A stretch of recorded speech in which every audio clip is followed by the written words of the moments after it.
ఇవాళ మళ్ళీ దమ్మగా why not 175 అంటా ఉన్నాడు. 175 నియోజకవర్గాలు మళ్ళీ కొడతాం అని చెప్తా ఉన్నాడు. చంద్రబాబు నాయుడు నువ్వేమి భీమవరం ఎప్పుడో పోటీ చేసినట్టున్నావు. ఆ మధ్య భీమవరం గాజువాక రెండు పోటీ చేసినట్టున్నావు. ఈ మధ్యకాలంలో మార్చుకుంటా ఉన్నావు పిఠాపురం ఇటు అని. అక్కడ చివరికి నీ పరిస్థితి ఏంటంటే వైఎస్ఆర్ కాంగ్రెస్ పార్టీ పెట్టిన మహిళల మీద నీ పోటీ. అంటే జెంట్స్ మీద పోటీ అయిపోయింది, ఇక మహిళల మీద పోటీకి దించారు నిన్ను. నీ స్థితి అది. ఇంకో మాట మాట్లాడావు ఫైనల్గా. ఏం మాట్లాడావా? జగన్మోహన్ రెడ్డి గారి గురించి 4వ భార్య కింద రమ్మని చెప్పి మాట్లాడుతూ ఉన్నావు. నేను ఇన్నాళ్ళు 2 భార్యలు వదిలేశారు 3 అంటే ఏమో ఆయన పరిస్థితులు ఎట్లా ఉన్నాయో మనకు తెలియదులే అనుకున్నా. ఇక ఏకంగా ఆడవాళ్ళు అయిపోయి మగవాళ్ళని పిలుస్తామన్నట్టు నువ్వే స్థితిలో ఉన్నావు? నువ్వే స్థితిలో ఉన్నావు? మగాళ్ళతో కాపురం ఏంటి నీకు? మగాళ్ళతో నీకు సంసారం ఏంటి? ఆడవాళ్ళు అవసరంలా, కానీ నీకు మగాళ్ళు కావాలని మాట్లాడుతూ ఉన్నావు. అంటే నువ్వు ఏ స్థితి నుంచి ఏ స్థితికి పడిపోతున్నావు ఆలోచించుకో ఒకసారి.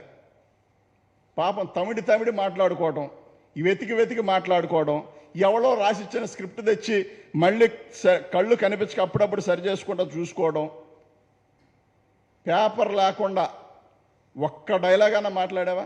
అంటే సినిమాల్లో తీసుకొచ్చి ఇక్కడ రాజకీయాల వృత్తి చూస్తూ ఉంటారా? ఒక రాజకీయ నాయకుడు, సినిమా యాక్టర్ రాజకీయ నాయకుడు అంటే అది ఒక ఎన్టీఆర్ వల్లనే సాధ్యమైందే తప్ప అందరి వల్ల అవ్వదు. తిరుపతిలో సబ్ పెడితే మీ అన్నగారు ఎంతమంది వచ్చారు? తిరుపతి పట్ల. కానీ ఏమైంది? 17 పరిమితమైంది. నువ్వు పెట్టావు, ఏమైంది? ఒక్కటి గెలిచాం. ఆ ఒక్కళ్ళన్నా కాపాడుకున్నావా? లేదు కదా. ఆ ఒక్కళ్ళని తీసుకెళ్ళి పట్టించుకోకుండా ఎక్కడ గవర్నర్ దగ్గరికి వెళ్ళినా, ఎక్కడ చంద్రబాబు నాయుడు దగ్గరికి వెళ్ళినా, ఎక్కడికి వెళ్ళినా కానీ నీకు వాళ్ళు తోడవసరం లేదు. ఒక్క ఎమ్మెల్యే గెలిస్తే అంటే పార్టీ అధ్యక్షుడివే నువ్వు గెలవు.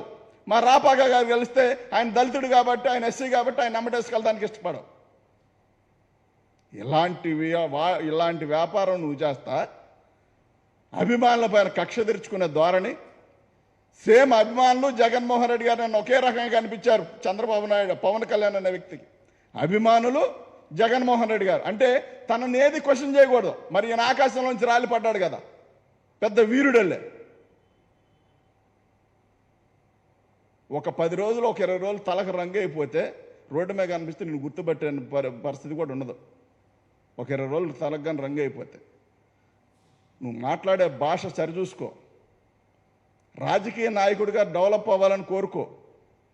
చంద్రబాబు నాయుడికి ఊడిగం చేద్దాం, చంద్రబాబు నాయుడికి మరి పంచనుందాం, చంద్రబాబు నాయుడు గారి ఆయన పాలేరు పని చేద్దాం, ఆయన కిందకి వెళ్ళి ఆ పని చేసుకొని బతుకుదాం, ఈ పని చేసుకొని బతుకుదాం అని చెప్పి ఊడిగం బాడిగం చేస్తా ఉన్నావు. చూడు, నువ్వు చేయి, తప్పేం లేదు. కానీ నీ అభిమానుల చేత, నిన్ను నమ్మిన నాయకుల చేత నిన్నగాక మొన్న ఆడపిల్లలు కూడా మేము ఈ పార్టీని నమ్మి మోసపోయాం, ఉన్న పొలం అమ్ముకున్నాం, ఇల్లు తాకట్టు పెట్టాం, కానీ మాకు కాకుండా చంద్రబాబు నాయుడు చెప్పిన వ్యక్తులు సీట్లు ఇచ్చాడు. నువ్వు ఒకటి గమనించాల్సిందంటే 25 సీట్లు ఇవ్వడానికి, అంటే పావలా వాటా సీట్లు ఇవ్వడానికి కానీ పావలాకి అనుకోవడానికి కూడా లేకుండా 24 ఇచ్చాడు. ఇచ్చిన వాటిలో సరిపెట్టుకొని బతికేయాలి. ఏమింత దౌర్భాగ్యమైన జీవితం? ఎందుకు చెప్పు, ఒకసారి చెప్పు. ఏమంత అవసరం ఏమొచ్చింది? నిన్నెవడో క్వశ్చన్ చేయకూడదు, నిన్నెవడో మాట్లాడకూడదు, నిన్నెవడన్నా క్వశ్చన్ చేస్తే నీకు నచ్చదని మాట్లాడుతూ ఉన్నారు. నీకు నచ్చనిది ఏంటంటే నీ తప్పును చూపించి మాట్లాడితే నువ్వు ఇష్టపడవు. నీకున్న పరిస్థితులు అలాంటివి. చంద్రబాబు నాయుడు గారి కింద ఎందుకు దంగి బతుకుతా ఉన్నావో నాకైతే తెలియదు, కానీ దంగి బతుకు, ఆ పార్టీ ఆఫీసులో పనిచేయి. అలాగని చెప్పి చంద్రబాబు నాయుడికి నమ్మకస్తుడి కింద పనిచేయి. అలాగని చెప్పి జగన్మోహన్ రెడ్డి గారు విమర్శలు చేస్తూ ఉంటే మాత్రం తొక్కటం నీకే కాదు, మాకు కూడా తెలుసు.